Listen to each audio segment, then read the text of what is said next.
Weight लॉससाठी जे मी लिंबाचं पाणी करते ना तयार, तर ते संपलं होतं. त्यामुळे मग आज लिंबू घेतले 2 छान असे. आणि ज्यावेळेस तुम्ही लिंबू आणताना त्यावेळेस रसाळ लिंबू आणत जावा. तर मी 2 लिंबू घेतले, छान असे पिळून घेतले आणि त्याच्यानंतर ना उकळून घेणार आहे पाणी. तर हा पाणी आपल्याला ना 10 मिनटं उकळून चांगलं घ्यायचं आहे. का तर थोडंफार ना करवट तर लागतं, कारण का पूर्ण सालेचं बोलतात ना पाणी सगळं पूर्ण पाण्यात मिक्स झालेलं असते. त्यामुळे पण असं पाणी आपल्याला उकळून घ्यायचं आहे आणि दिवसभर प्यायचं आहे. बाहेर बघितलं तर वातावरण खूप छान होतं. आमची देशी पाडी आहे, तिला हिंडवायला ठेवले. आणि तसंच आमचं इथं ना छोटंसं बोलतात ना पिल्ली आहेत गावरान. तर बघू शकता इथून सुरुवात बरं का आमची. आणि त्याच्यानंतर छान असं वातावरण तर झालं होतं बाहेर. आणि मला जायचं होतं बाहेर, आज काम पण होतं, पण मुहूर्त काही निघत नव्हता. जी मी साडी पाडव्याला घेतली होती ती मला न्यायची होती तयार करण्यासाठी. आणि त्याच्यानंतर ना लक्षात आलं की अरे आपण व्हिडिओज काढलात नाही बरेच दिवस झाले. त्यामुळे मग असं छान असं आवरून घेतलं, मेकअप वगैरे सिम्पलमध्येच केलं. आणि त्याच्यानंतर ना अचानक प्लॅनिंग झालं बाहेर जायचं. तर संध्याकाळ झाली होती आणि छान असे मोटिवेशनल व्हिडिओ वगैरे झाल्यानंतर साडी तयार करायला घेऊन गेले. पण काय तिथं ती टेलरिंग बोलतात ना आमच्या ताई, त्या गेल्या होत्या गावाला. त्याच्यानंतर मग गेलो आम्ही खायला, नाश्ता करायला. आणि तिथे ना मेडिकल होतं बाजूला. तर मग वजन पण चेक केलं. तर माझं ते वजन बघू शकता 56-300 दाखवते.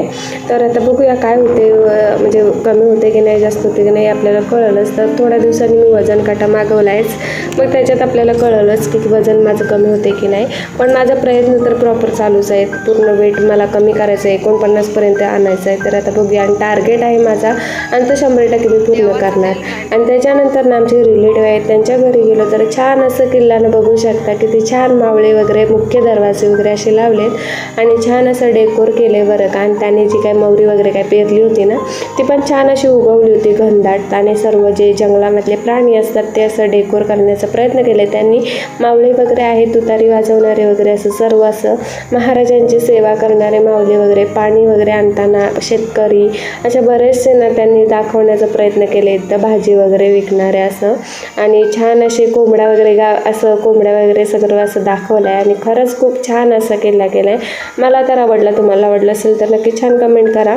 त्याच्यानंतर घरी आलो तर राहुनी माझ्याकडून लिहून घेतले. तर काय लिहून घेतलं आहे, तर आमच्या दोघांच्या ह्याच्यावर सायल लागणार आहेत. तर असं नाही बरं का.